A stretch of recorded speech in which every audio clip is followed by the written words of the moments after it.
Welcome to my YouTube channel. आज की इस वीडियो के अंदर हम देखेंगे अध्ययन के व्यवहारवादी संज्ञानात्मक निर्मितवा सिद्धांत का उस मध्य में इस तरह के विद्यालय के लिए इसके निहितार्थ। इस अध्ययन की रणनीति में बच्चों द्वारा दूसरे को सिखाना समय जो उन्हें सिखाता है और उन्हें सिखाता पारस्परिक शिक्षण निम्नलिखित में कि सीखने की कौन सी विशेषता नहीं है, तो सीखना केवल औपचारिक है, ये विशेषता नहीं है। पारंपरिक वर्गीकरण में सीखने का कौन सा प्रकार नहीं है, और यांत्रिक अधिगम नहीं है कि अधिगम के संदर्भ में निम्नलिखित में कौन सा कथन गलत है। तो जो गलत है ना, परिपक्वता के कारण व्यवहार परिवर्तन, ये गलत है। इनमें से कौन सा विकल्प अधिगम की विशेषता नहीं है। अधिगम से होने वाले व्यवहार में परिवर्तन की प्रवृत्ति अपेक्षाकृत स्थायी होती है। ये गलत अधिगम के निर्धारक नीचे दिए गए हैं। उपरोक्त निर्धारकों का उपयोग करते हुए बताइए कि अधिगम के इन निर्धारकों के संदर्भ में कौन सा विकल्प सही है। तो चारों ही सही है। अधिगम की प्रकृति, अभिवरण का प्रभाव, विन्यास का प्रभाव और अभ्यास। फिर अधिगम के केंद्रीय विचार नीचे दिए जा रहे हैं। अधिगम करता अपने ज्ञान के निर्माण हेतु सक्रिय होते हैं। ज्ञान निर्माण प्रक्रिया में सामाजिक अंतरिक्ष महत्वपूर्ण होती है। उपरोक्त दो केंद्रीय विचारों के आधार पर निर्मितवाद अधिगम के संदर्भ में कौन सा विकल्प सही है, तो ये भी दोनों सही है। फिर कौन सा अधिगम की सही विशेषता नहीं है। थकान, प्रयोगिता इत्यादि से होने वाले परिवर्तन को अधिगम कहा जाता है, ये नहीं है। फिर गहने के अनुसार निम्न में से कौन से 8 अधिगम प्रकारों का सही अनुक्रम है। विभेदीकरण है, संपर्क है, सिद्धांत है, समस्या समाधान है। निम्न में से कौन सा कथन अधिगम के बारे में उपयुक्त है। तो जो उपयुक्त है ना, वो है फर्स्ट, यह एक प्रक्रिया है, उत्पाद नहीं है। फिर बाद में जाता है निम्न में से कौन सा कथन गलत है। तो जो गलत है वो है अधिगम हमेशा प्रेक्षणीय अवलोकनीय होता है, ये गलत है। जागृत बच्चों के सीखने में निम्न से कौन से कारक को महत्वपूर्ण मानते हैं। सामाजिक कारक को महत्वपूर्ण मानते हैं। सीखने विकास की प्रक्रिया कथन इसके द्वारा कहा गया है। गुणवत्ता के द्वारा गया नकारात्मक दिलाने के वांछनीय व्यवहार बढ़ाता है। जागृत के अनुसार निम्न में से कौन सी सीखने के लिए केंद्रीय होता है। संस्कृति और भाषा। फिर है अधिगम प्रक्रिया में सही बड़ी का चयन कीजिए। तो वह है प्रेरक लक्ष्य समायोजन परिवर्तन। फिर अधिगम प्रक्रिया में सही कड़ी का चयन कीजिए। तो है प्रेरक लक्ष्य समायोजन परिवर्तन। ज्ञान और विवर्ती की प्राप्ति अधिगम अधिगम अधिगम के उपयोग भाषा दिए। तो अधिगम द्वारा वर्तमान अधिगम का दयात्मक संलिखन सुसाध्य। उदाहरण के तौर पर योग द्वारा गुणा में सहायता करना, इस प्रकार का अतिक्रम स्थानांतरण कहलाता है। तो वो है अवलोकनिक स्थानांतरण कहलाता है। जब पूर्व का अधिगम नई स्थितियों में सीखने पर किसी भी प्रकार से कोई प्रभाव नहीं डालता, तो यह कहलाता है अधिगम का शून्य स्थानांतरण। अधिगम के संदर्भ में कौन सा कथन सही है। अधिगम की जटिल प्रक्रिया जिसमें अधिगम करता भी सक्रिय संलग्नता की जरूरत होती है। फिर अधिगम प्रक्रिया को सुसाध्य करने के लिए एक अध्यापिका को ऐसे तरीके इस्तेमाल करना चाहिए जो विभिन्न संकल्पों को विवेक संबंध खोजने का महत्व है दे। बच्चों के अधिगम में शारीरिक स्वास्थ्य और संवेग अवस्था की एक महत्वपूर्ण भूमिका है। वाटसन और स्किनर ने मनोविज्ञानी के किस उपागम में योगदान दिया है व्यवहारवाद में। बेसबॉल खेलने वाला व्यक्ति क्रिकेट सीखना चाहता है, तो वो होने वाला स्थानांतरण क्या करता है। सकारात्मक इंसान शिशु परिवार के अन्य सदस्यों में से अपनी माँ को पहचानता है। विभेदात्मक अधिगम। फिर है राज्य और राजधानियों में निहितार्थ अधिगम प्रकार है। तो वह तथ्यात्मक अधिगम है। अधिगम एक है जटिल और सक्रिय प्रक्रिया। इन्होंने अधिगम समानांतर का समान तत्वों का सिद्धांत प्रस्तावित किया है। थॉर्नडाइक व्यवहार में कोई भी अपेक्षा का स्थायी परिवर्तन जो पुनर्बुलाव और अभ्यास के परिणाम स्वरूप होता है, यह परिभाषा से संबंधित है। अधिगम टाइपराइटर और कंप्यूटर के कीबोर्ड की समानता के कारण टाइपराइटिंग जानने वाला व्यक्ति आसानी से कंप्यूटर सीख सकता है। यह किस प्रकार का सिद्धांत है। समरूपता तत्व का सिद्धांत है। जिन सूची में प्राणी को प्रत्येक अनुक्रिया को करने के बाद मिलता उसे कहा जाता है सूची। किशोरों में सकारात्मक दृष्टिकोण का विकास करना अधिगम के किस अनुच्छेद से संबंधित है। भावात्मक। स्किनर के अनुसार वह है जो जीव को प्राकृतिक रूप से पुनर्निर्मित करता है और उत्तरजीविता से संबंधित है कहलाता है। तो वो कहलाता है प्राथमिक धनात्मक पुनर्निर्माण कहलाता है। निम्न में से कौन सा कथन निर्मितवाद अधिगम में अध्यापक की भूमिका के संदर्भ में सही नहीं है। तो अध्यापक अधिकारक ज्ञान का स्थानांतरण सही नहीं है। फिर बाद में अधिगम के सिद्धांतों का वर्गीकरण है। ब्रुक्स के अनुसार निम्नलिखित में कौन सा रचनावादी शिक्षण का लक्षण नहीं है। बंद पर्सन उच्च शिक्षार्थी को प्रसार को प्रोत्साहित करना। ब्रुक्स के अनुसार रचनावादी शिक्षण की निम्नलिखित विधता है। छात्र केंद्रित शिक्षण, स्टूडेंट सेंटर्ड टीचिंग, सक्रिय भागीदारी एक्टिव पार्टिसिपेशन, क्वेश्चन पूछ और अन्वेषण को प्रोत्साहन, एनकरेजिंगमेंट ऑफ एक्सप्लोरेशन, शिक्षण को प्रासंगिक बनाना, मेकिंग एंड लर्निंग रिलेवेंस सहयोगी शिक्षा कोलैबोरेटिव लर्निंग ज्ञान के सह निर्माण पर जोर को कंस्ट्रक्शन ऑफ नॉलेज स्वतंत्र सोच को बढ़ावा देना एनकरिंग इंडिपेंडेंट थिंकिंग।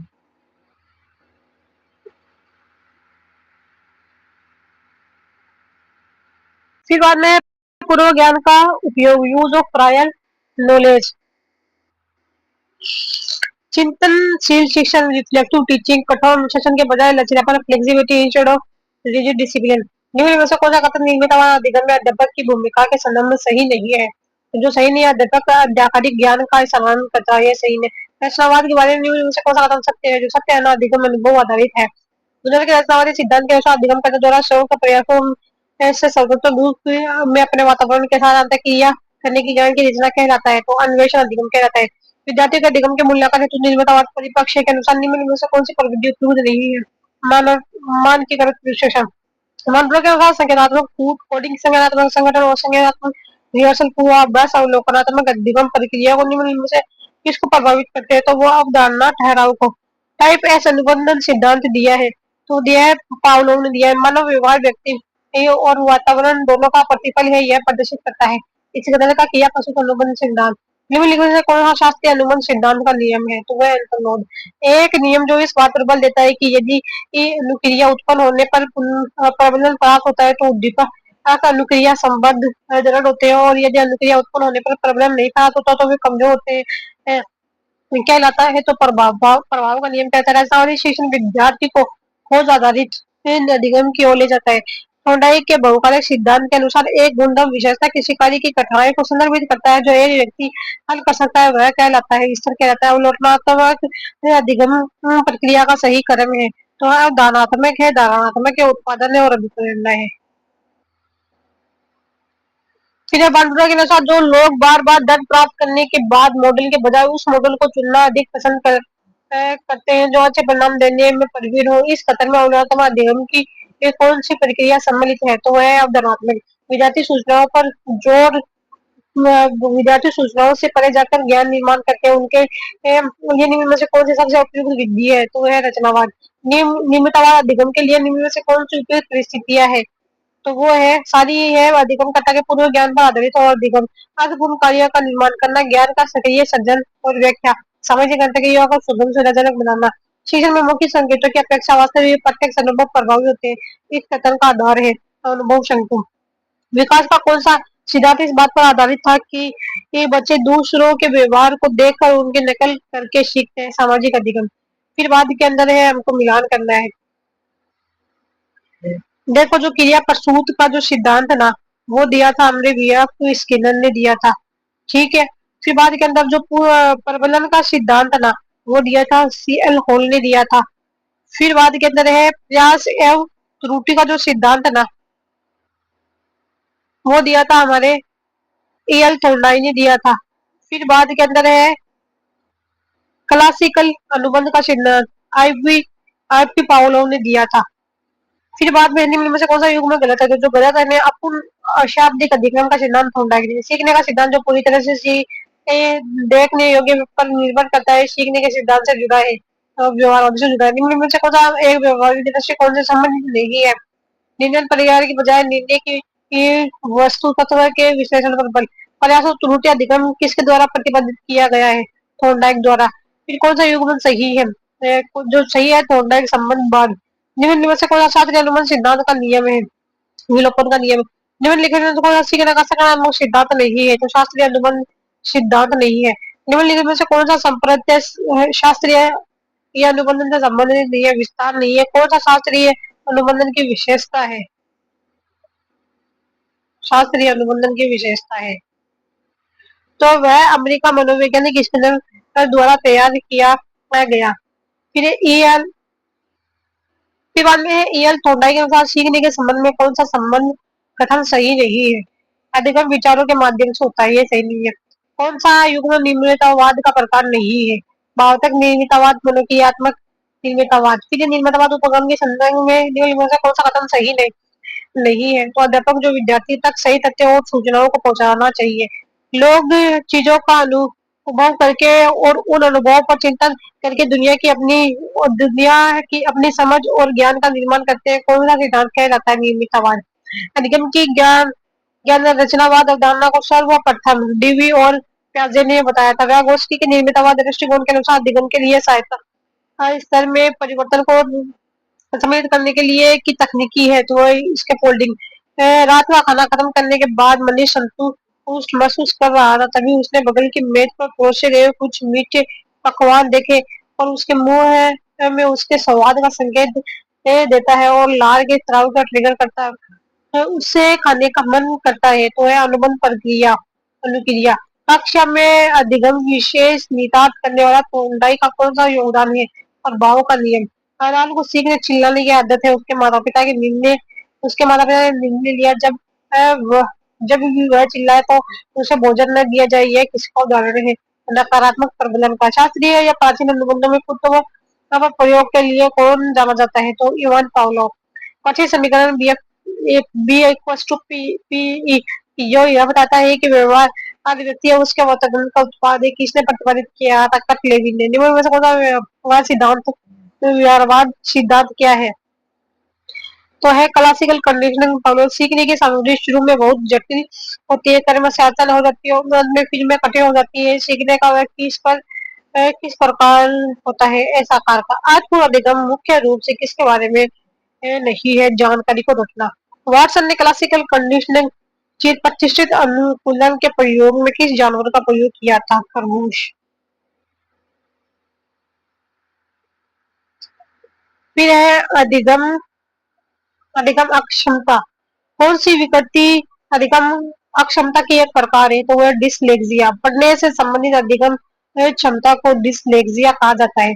रवि का बुद्धि प्रशिक्षण इंगित करता है कि वह औसत से लेकर औसत से अधिक बुद्धिमत्ता की श्रेणी में आता है। हालांकि पढ़ने वर्तनी सामाजिक विज्ञान और विज्ञान और उसके ग्रेड बहुत कम है। उसके विज्ञान के ग्रेड का ग्रेड काफी अधिक है, लेकिन लेखन कौशल में अच्छा है और रवि में अधिक संभावना है। डिसलेक्सिया पढ़ने से संबंधित। एसडीएसडी का अर्थ है ध्यान का विकार करने वाले। ADHD attention deficient hyper active disorder ध्यानाभाव एवं अति सक्रियता विकार। एडीएचडी एक मानसिक स्वास्थ्य विकार है जो व्यवहार में अतिक्रिया पैदा करता है। इससे ग्रस्त लोग एक कार्य पर ध्यान केंद्रित करने या लंबे समय तक बैठने में परेशानी का सामना कर सकते हैं। एडीएचडी में की समस्या का समायोजन होता है, जैसे कि ध्यान बनाए रखने में कठिनाई, सक्रियता और आवश्यक प्रकार आवश्यक। डिसलेक्सिया संबंधित है पठन अक्षमता से। डिसलेक्सिया से पीड़ित बालक वाचन से घबराते हैं, यह पठन का विकार है। डिस्कुलेरिया से पीड़ित बच्चों में गणितीय योग्यता में कमी होती है। डिसग्राफिया से पीड़ित बच्चों में लिखने की असमर्थता होती है। एक अधिगम विकलांगता जिसमें लिखावट में कठिनाई शामिल है क्या जाता है? डिसग्राफिया। फिर बाद में डिसलेक्सिया मस्तिष्क की संरचना तथा कद में विभेद का परिणाम होता है। इनमें में से कौन सी डिसलेक्सिया की विशेषता नहीं है?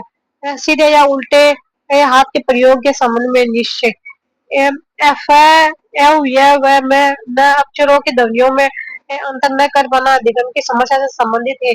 प्रत्यक्षीकरण की वर्तनी वाचन एवं और गणना में कठिनाई सामना बुद्धि और अच्छी अनुकूलन योग्यता विशेषता है। अधिगम नियोग्य बालकों की अधिगम नियोग्यता का लक्षण है अवधान संबंधी बाधा या विकार।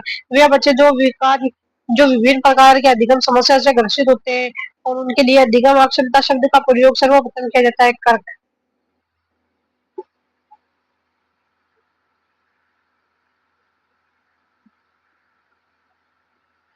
फिर बाद में व्याख्या अधिगम संबंधी समस्याओं से ग्रस्त बच्चों के लिए अधिगम अक्षम शब्द का प्रथम बार प्रयोग सैमुअल कर्क 1994 में एक शिक्षा कॉन्फ्रेंस में किया। एक शिक्षक ने देखा कि रानी को वर्तनी लिखने में परेशानी है, बड़े व छोटे अक्षरों का भेद नहीं कर पाती, वह अक्षर बनाने में परेशान आती है। उसे कौन सी विकलांगता है? डिस्ग्राफिया। अधिगम अक्षम बालक की प्रमुख विशेषता कौन सी है? सभी अवदान में कमी है, क्रिया प्रवृत्ति है, सभी की अस्थिरता है। निम्न सभी अधिगम क्षमता है। डिसलेक्सिया मानव शरीर में डिस्ट्रोफिन की कमी के कारण होता है। Dyslexia John zonal blazer staff scale निम्नलिखित में किसके आकलन के लिए प्रयोग किया जाता है? तो वो किया जाता है डिसलेक्सिया। कौन सा कथन अधिगम अयोग्यता बाध्यता की परिभाषा को सबसे उपयुक्त तरह से दर्शाता है? तो यह आंतरिक और केंद्रीय तंत्रिका अंतर की दुष्क्रिया है। भारतीय संदर्भ में आरपी AWD एक्ट 2016 के अनुसार बौद्धिक अक्षमता के बारे में निम्न में से कौन सा सत्य नहीं है? इसमें विशेष अधिगम अक्षमता शामिल है, सत्य नहीं है। अधिगम नियोग्यता वाले बच्चे हैं तो वह अधिगम के कुछ पक्षों से संघर्ष करते हैं। निम्नलिखित में से डिसलेक्सिया का कौन सा प्रकार बच्चों की किसी शब्द में विभिन्न अक्षर ध्वनियों के में विभेद पाने की योग्यता को प्रभावित करता है? दृश्य डिस्कुलेरिया। फिर आ जाता है हमारा, देखो डिस्परेक्सिया जो है ना, विशेष लेकर एवं गणितीय व्युत्क्रम। फिर है डिस्कुलेरिया जो है ना, वो है विशिष्ट गणितीय व्युत्क्रम। और डिसलेक्सिया जो है ना, वो है हमारा विशिष्ट वाचन व्यक्तिक्रम। फिर बाद के अंदर आ जाता है डिसग्राफिया जो है लिखने से संबंधित व्यक्तिक्रम। फिर है अधिगम विकलांग बच्चे अधिकतर निम्न उपलब्धि वाले होते हैं। पठन वैफल्य बच्चों की पहचान किस प्रकार की जा सकती है? तो उनके पढ़ने और लिखने की कौशलता के विश्लेषण से। सीखने की अक्षमता है तो वह तांत्रिक विकास। इस श्रेणी के बच्चे अक्सर 12 के बजाय 21 लिखते हैं। सीखने की समस्या, जो बच्चे सीखने में अयोग्य होते हैं उन्हें निम्नलिखित विषयों में समस्या होती है। तो होती है गणित में, होती है पठन में, होती है और योग्य लेखन में होती है। फिर सामाजिक स्वास्थ्य एवं समायोजन की अवधारणा तथा संयोजन की युक्ति, यानी में से एक है किसे मानसिक स्वास्थ्य विज्ञान का प्रारंभ करने का श्रेय दिया जाता है? तो वो जाता है CWBS। CWBS ने मानसिक स्वास्थ्य को एक आंदोलन के रूप में लेते हुए व्यापक कार्य प्रदान किया है। बीएस द्वारा अपने साथी मनोवैज्ञानिक के प्रयासों 1908 में अमेरिका के मानसिक स्वास्थ्य विज्ञान समिति की स्थापना हुई। निम्नलिखित मानसिक स्वास्थ्य हेतु निर्देशन और परामर्श में अगले अप्रमाणित तकनीकी कौन सी है? वो है प्रश्नावली है, समाज नीति है। किशोरों को उनकी मानसिक एवं गोपनीय समस्याओं के निराकरण हेतु दिए जाने वाला निर्देशन का प्रकार किया जाता है व्यक्तिगत निर्देशन। अच्छे मानसिक स्वास्थ्य का लक्षण है तो है आत्मविश्वास है और निर्णय लेने की क्षमता है और नियमित जीवन गतिविधियां। लड़के लड़कियों के एक समूह का बातचीत का तरीका और व्यवहार बाद अचानक बदल जाता है। कोई लड़का उनकी तरफ नजदीक आता है। यह स्थिति निम्नलिखित में कौन सी मानसिक स्वास्थ्य की स्थिति को दर्शाता है? तो दर्शाता है सामाजिक वातावरण के समायोजन को। एक बालक अपने अभिभावकों का गुस्सा अपने छोटे भाई पर प्रतिबंधित करता तो यह उदाहरण है विस्थापन का। यदि किसी विद्यार्थी का अकादमिक गतिविधियों में प्रदर्शन अच्छा नहीं है किंतु वह गैर अकादमिक गतिविधियों में श्रेष्ठ प्रदर्शन करता है, यह उदाहरण निम्न में से समायोजन प्रवृत्ति से संबंधित है। तो वह क्षतिपूर्ति। निम्नलिखित में कौन से कारक बालक के विद्यालय में समायोजन में सहायक है? तो वो है हमारे ADE उपयुक्त पाठ्यचर्या, अध्यापक व विद्यार्थी के मध्य क्रिया, बालकों पर व्यक्तित्व पर ध्यान। एक विद्यार्थी जो पढ़ाई इनमें खराब प्रदर्शन कर रहा है वह अपने अध्यापकों और सहपाठियों के प्रति बहुत आलोचनात्मक है। आम रक्षा का यह मानसिक परिक्रम तंत्र क्या जाता है? प्रेक्षापण कहता है। समायोजन के निम्नलिखित मॉडलों में से किसके अनुसार सामान्य रूप से समाज और विशेष रूप से संस्कृति व्यक्ति के व्यवहार के तरीकों में व्यवहार के अनुकूलन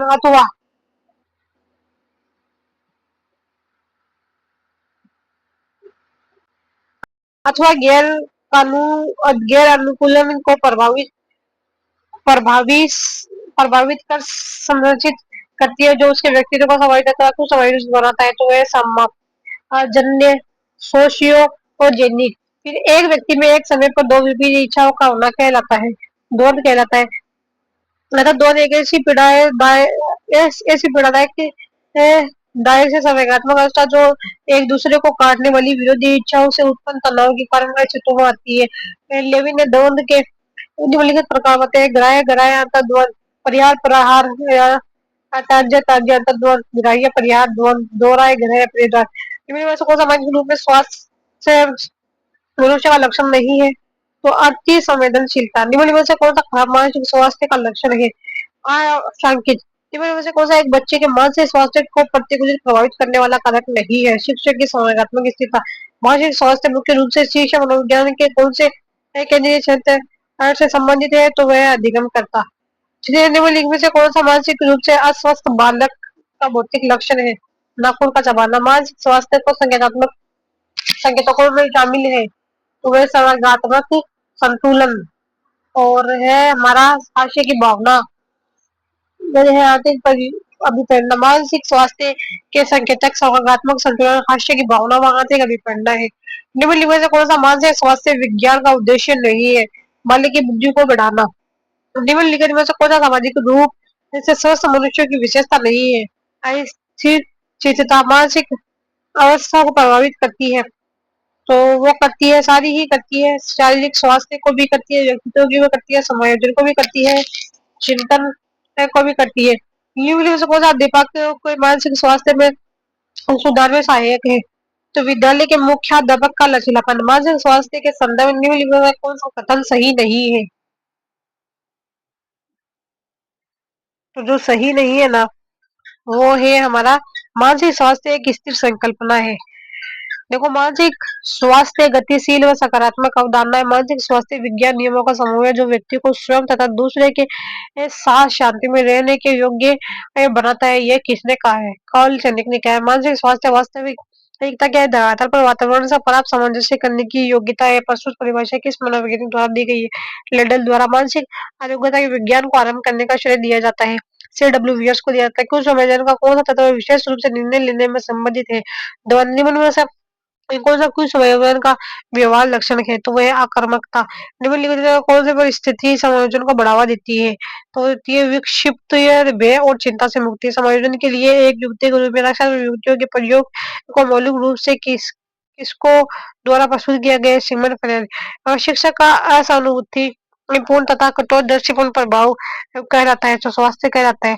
निम्नलिखित में से कौन सी एक सुसमायोजित व्यक्ति की विशेषता नहीं है? महत्वाकांक्षी का अति उच्च स्तर होना।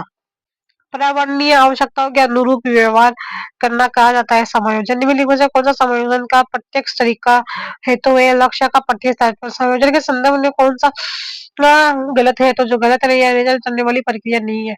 निम्नलिखित में से कौन सा अच्छा मानसिक स्वास्थ्य का लक्षण नहीं है? असहनशीलता नहीं है। एक बालक सामाजिक रूप से पूर्णतः विकसित माना जाएगा यदि वह समाज में विभिन्न प्रकार के व्यक्तियों के साथ किसी प्रकार का व्यवहार करना चाहे, ये जानता हो या जानती हो। फिर बाद में व्यक्तित्व समायोजन की प्रत्यक्ष विधि है, तो वो है बाधा निराकरण। निम्नलिखित में से कौन सी व्यक्तिगत शिक्षार्थी विशेषता का एक उदाहरण है? सामाजिक आर्थिक स्थिति।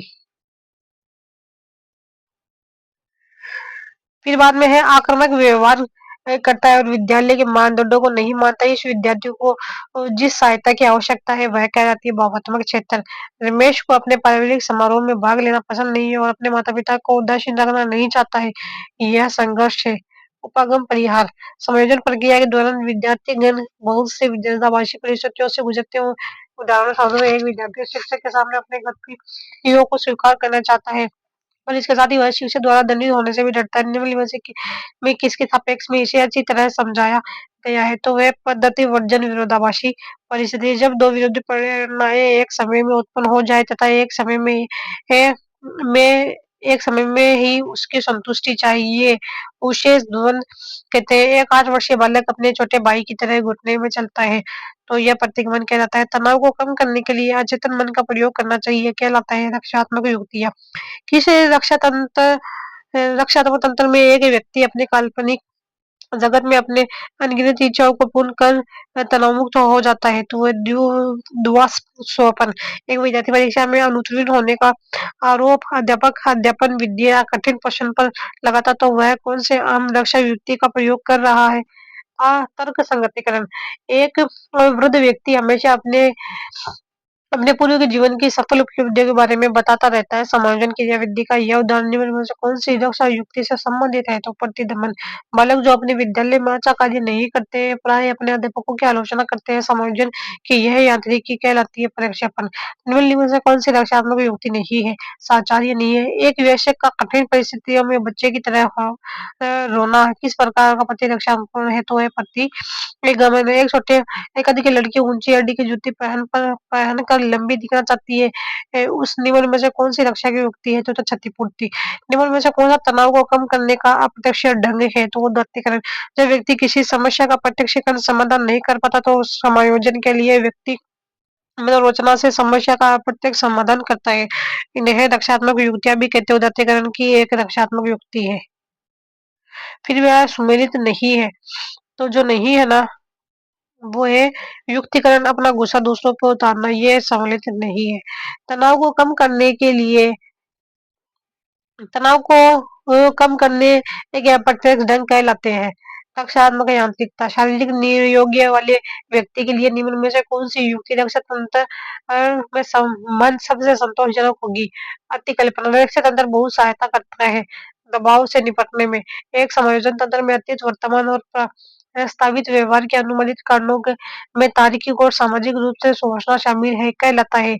परिमेयकरण कहलाता है। परिमेयकरण व्यवस्थित संगठन किसी प्रणाली या तर्क के अनुसार कुछ व्यवस्थित करने का कार्य परिमेयकरण एवं रक्षात्मक युक्ति भी है, जिसके द्वारा आपकी असली प्रेरणा आपके कार्यों और भावनाओं को ऐसे तरीके से समझाती है जो खतरे में नहीं है। प्रतिगमन, वास्तविक इच्छा के विपरीत प्रतिक्रिया। प्रतिगमन अपनी आयु से पूर्व अवस्था जिसे व्यवहार दमन एक अचेतन प्रक्रिया है, जिसके द्वारा विभिन्न अनैतिक एवं सामाजिक आवेग, दुखद विचार व्यक्ति की इच्छा के बिना ही चेतन से अचेतन में धकेल दिए जाते हैं। शिक्षक के मारने पर छात्र अपने गुस्से को किताब की थैली पर दिखाता है और इस प्रकार का प्रतिगमन कहलाता है। विस्थापन, एक छात्र जो एक परीक्षा में अनुत्तीर्ण हो जाता है, कहता है कि उसके शिक्षक का शिक्षण अच्छा नहीं है। यह स्थिति कहलाती है प्रक्षेपण। को रिद्धिमा ध्यान की कमी से पीड़ित है और वह शिशु जैसे व्यवहार को प्रभावित करती है, यह समझने का तंत्र है।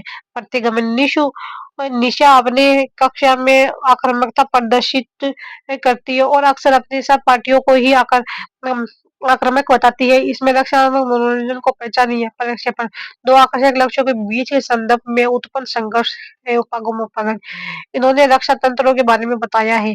सिगमंड फ्राइड, भारतीय इंजीनियरिंग पढ़ना चाहिए लेकिन उसे अनुत्तीर्ण असफल होने का डर है, यह इस प्रकार का संघर्ष है। उपागम परिहार, गेट्स और जर्सफील्ड के अनुसार व्यक्ति अपने और अपने पर्यावरण के बीच सामंजस्यपूर्ण संबंध स्थापित करने के लिए निरंतर अपने व्यवहार में बदलाव करना, यह कहलाता है समायोजन। दो अनाकर्षक लक्ष्यों के बीच चयन करना अपरिहार्य हो तो उत्पन्न संघर्ष कहलाता है। परिहार संघर्ष, दुखद बातें, असफलता, अपमान और अनुभवों को भूलने की प्रक्रिया है। दमन, जब कोई बालक अपनी लापरवाही के कारण स्कूल देर से पहुंचता है तो वह खुद के दोषी मानने के बजाय रास्ते में पड़े वाले भीड़ की दोषी मानता है। इस प्रकार का प्रतिगमन कहलाता है औचित्य स्थापना।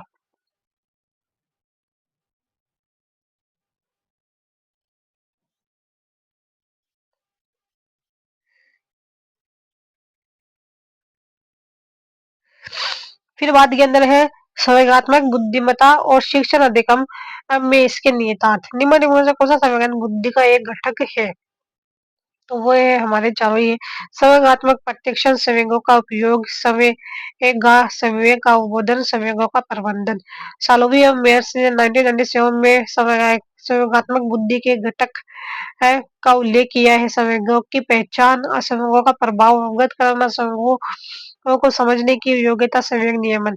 फिर बाद के अंदर हमको मिलान करना है, तो मिलान हम करेंगे। देखो, जो स्वयं की भावना को जानना, तो ये कहलाता है अपनी भावनाओं की क्षण क्षण प्रतिक्षण निगरानी करना।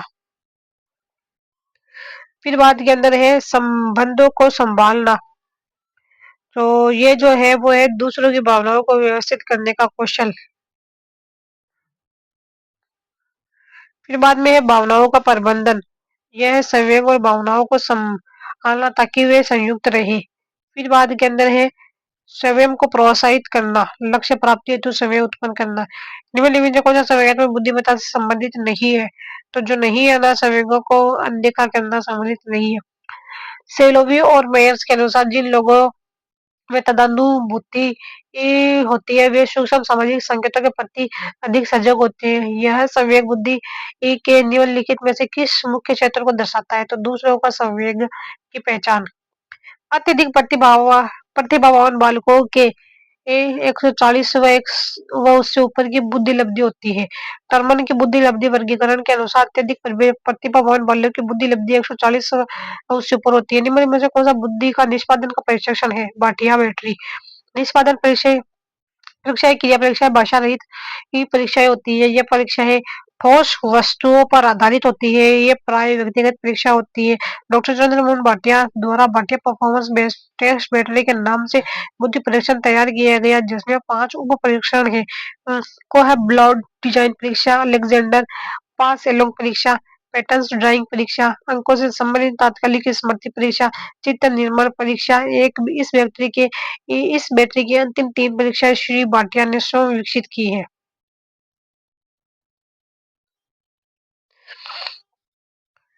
फिर बाद में किसी की अपनी मानसिक क्रियाओं और रणनीतियों के बारे में जागरूकता को मेटाकॉग्निशन के नाम से संदर्भित किया जाता है। निम्न में से इमोशनल इंटेलिजेंस पुस्तक के लेखक कौन है? Daniel Goleman.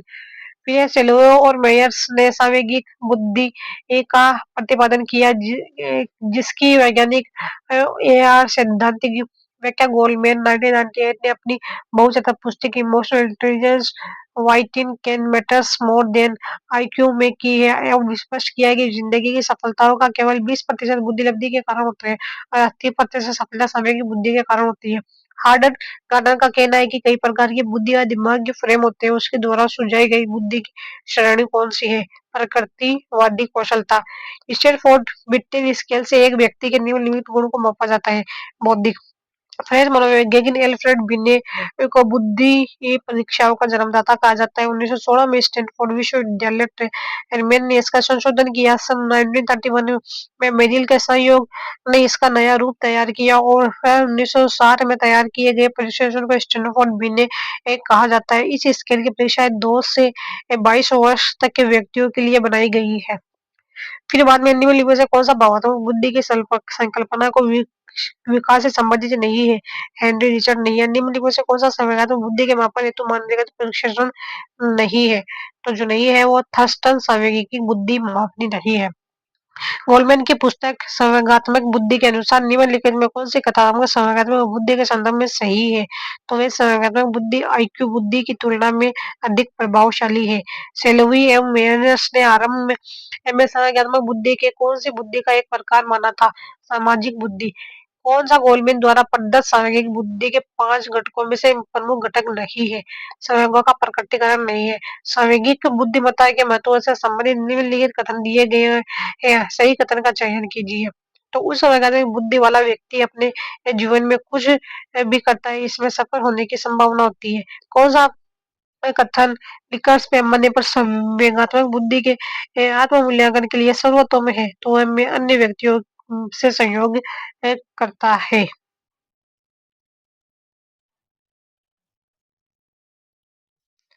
फिर संवेगात्मक बुद्धि का क्षमता मॉडल किसने दिया था? सालोवी और मेयर्स ने दिया था। डेनियल गोलमैन से संबंधित है संवेगात्मक बुद्धि से। निम्न में से कौन सा गोलमैन के संवेगात्मक बुद्धि के प्रतिमान का एक घटक है? परानुभूति।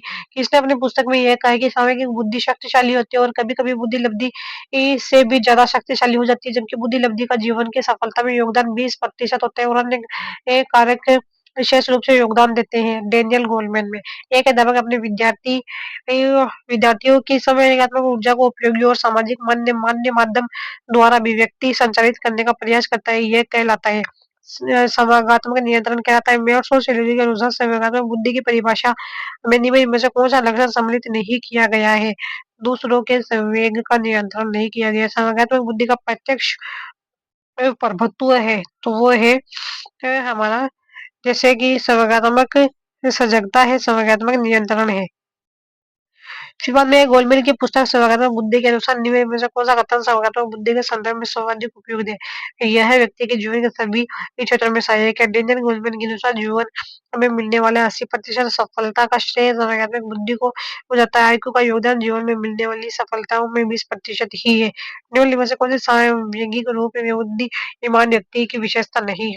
वो जो नहीं है उच्च बुद्धिमान लोगों के साथ अंतःक्रिया के दौरान कभी कभार हीन भावना आना।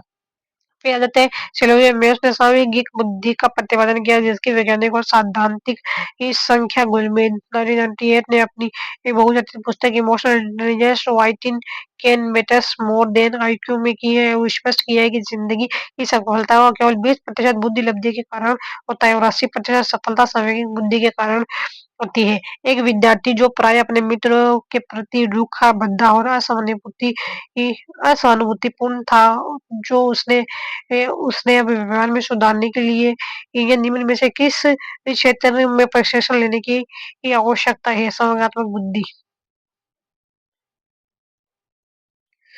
फिर है भावात्मक बुद्धि परिभाषित शब्द देने वाले विद्वान हैं। डेनियल गोलमैन कौन सा समागम में बुद्धि का तत्व नहीं है?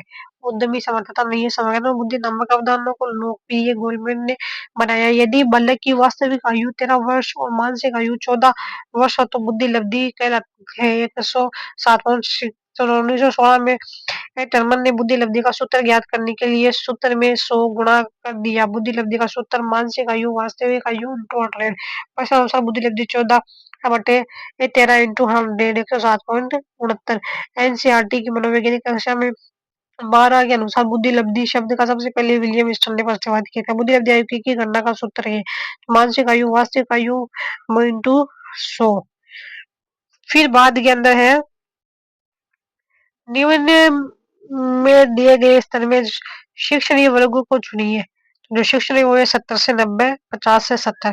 12 वर्षीय विद्यार्थी सोन की बुद्धि लब्धि 75 है, उसकी मानसिक आयु वर्ग में क्या होगी? लोगों के बालकों की बुद्धि को मापने के लिए पहला बुद्धि परीक्षण का निर्माण किया था। अल्फ्रेड बिंदे ने किया था। बुद्धि लब्धि संपत्ति विकसित किया था। टॉमन ने किया था। जिन बालकों की बुद्धि लब्धि 70 से कम है साधारण उन्हें मानसिक न्यूनता ग्रसित की श्रेणी में रखते हैं। एक औसत बुद्धिमान व्यक्ति की बुद्धि लब्धि आईक्यू की गणना से 110 होती है। गोल्डमैन के अनुसार निम्नलिखित में से एक सब रहेगा तो बुद्धि नहीं मत के 5 घटकों का हिस्से नहीं है। बाह्य बुद्धि गणना गोल्डमैन के अनुसार व्यक्ति तत्व पर्सनल कंपोनेंट इसमें निम्न 3 तत्व शामिल है। ठीक है, तो फिर है आत्म चेतना सेल्फ अवेयरनेस। इसमें अपनी भावनाओं को जानना है, उन्हें अच्छे निर्णय लेने के लिए प्रयोग करना शामिल है। संवेग का प्रबंधन मैनेजिंग इमोशंस। इसमें क्रोध भेद चिंता गम गमगीनता के साथ निपटने की गति ये विधियां शामिल है। इसमें उद्देश्य की प्राप्ति के लिए संवेगों को उचित दिशा देना संवेगों पर नियंत्रण करना इच्छा पूर्ति को स्थापित करना शामिल है। आत्म अभिप्रेरणा सेल्फ मोटिवेशन। इसमें कठिनाइयों और समस्याओं के बावजूद अपने आप को अभिप्रेरित करना शामिल है। अंत व्यक्तित्व इंटरपर्सनल कंपोनेंट। इसमें निम्न दो तरह के तत्व शामिल है। दूसरों से सहानुभूति एम्पैथी विद अदर्स। इसमें दूसरों की भावनाओं की और संवेदनशील होना और उनके सुख दुख को अपना सुख दुख समझना शामिल है। मधुर संबंध गुड रिलेशन। इसमें दूसरों को सहयोग देना उनका सत्कार करना उनसे निकटता स्थापित करना उनके प्रति वफादार होना उनसे मैत्री संबंध स्थापित करना मानसिक योग्यता एवं सामाजिक निपुणता शामिल है। यह ध्यान देखिए आत्म चेतना सामाजिक बुद्धि है। ठीक है, इसी के साथ ये टॉपिक हमारा कंप्लीट होता है।